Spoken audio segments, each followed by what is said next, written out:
Coaches and Quarrels. Everyone on the island of Sodor knows that wherever Thomas goes, Annie and Clarabelle go too. The three friends are inseparable. They love running up and down the branch line, singing songs to each other, and wouldn't trade it for anything.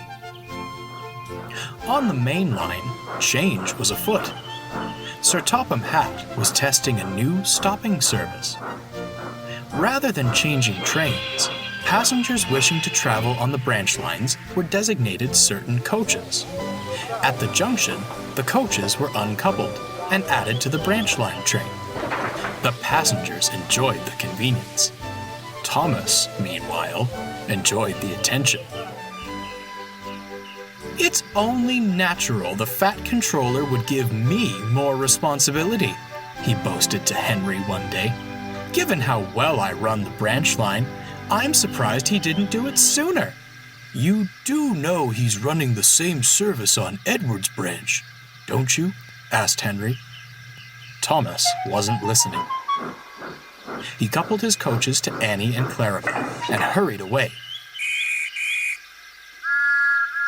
"Do come along, we shan't be late. Do come along, we shan't be late," he sang. "We're coming along, we're coming along. We're coming along, we're coming along," Annie and Clarabelle answered. The other coaches remembered Thomas from his days as station pilot. Soon, they were telling him all about their journeys along the main line.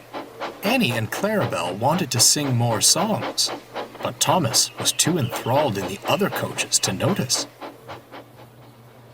Later, Thomas shunted the coaches to the carriage shed, then stopped for a rest. As he slept, Annie and Clarabelle conversed. "Why don't we have any stories to tell?" Annie wondered. "Oh, we do," replied Clarabelle. "Only, they're all about Thomas.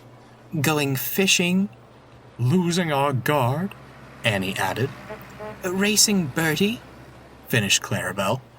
"Wonderful stories, mind you, but—" "Oh, we were merely along for the ride," Annie sighed. "It would be nice to go on the main line again," smiled Clarabelle. "Who knows what we'd see nowadays?" At that moment, Thomas awoke. "So, I'm not good enough anymore, is that it? What nonsense! You're not fit for the main line nowadays." Annie meant to tell Clarabelle they weren't fit for the main line anymore, but Thomas's words infuriated her. "We're quite fit, thank you. Besides, it would be nice to go with the other engines. Perhaps they wouldn't ignore us." Thomas was shocked. Well, fine, he huffed. "I'll just take other coaches." And that was how it was. The next day, Annie and Clarabelle were added to James's stopping service, and Thomas used two of the old coaches. They said nothing to each other as they left the junction. At first, things went well. Thomas felt pleased.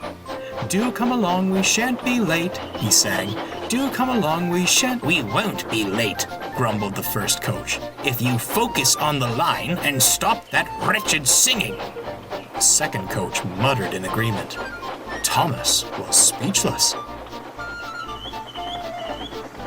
As they approached Terrence's field, Thomas whistled gaily to the tractor. Not long after, Bertie rolled past, and Thomas whistled again. "For goodness sake," grumbled the first coach. "How many whistle boards are there on this branch line?" "I was only saying hello," Thomas cried. "No time for those sorts of pleasantries on the main line," retorted the second coach. "Not when there's a timetable to keep to." Thomas's heart sank. This wasn't what he'd expected at all. He was miserable for the rest of the day. He didn't want to admit it, but he missed Annie and Clarabelle dreadfully. At the end of the day, Thomas was at the junction with his last train. He was having a drink and feeling quite down when Henry fussed in. Well, Thomas, he fumed, you wanted more responsibility? Be a responsible engine then, and take these coaches back. Thomas looked up. At the rear of Henry's train were Annie and Clarabelle. Silly things haven't stopped singing all day. Do come along or you'll be late. I've been on time all day, thank you. Thomas couldn't help but laugh. At once, he coupled the old coaches to Henry's train and took Annie and Clarabelle away. Henry huffed off indignantly. I'm sorry, you two, said Thomas sadly. I shouldn't have been so rude. My day has been dreadful, interrupted Annie sadly. Ours too. We missed you dearly, added Clarabelle. Those mainline engines treated us awfully.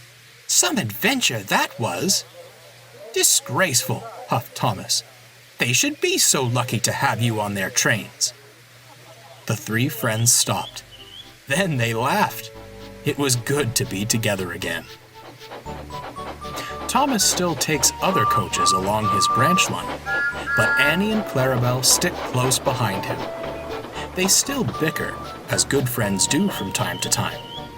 From that day on, however, there was no talk of leaving for the main line.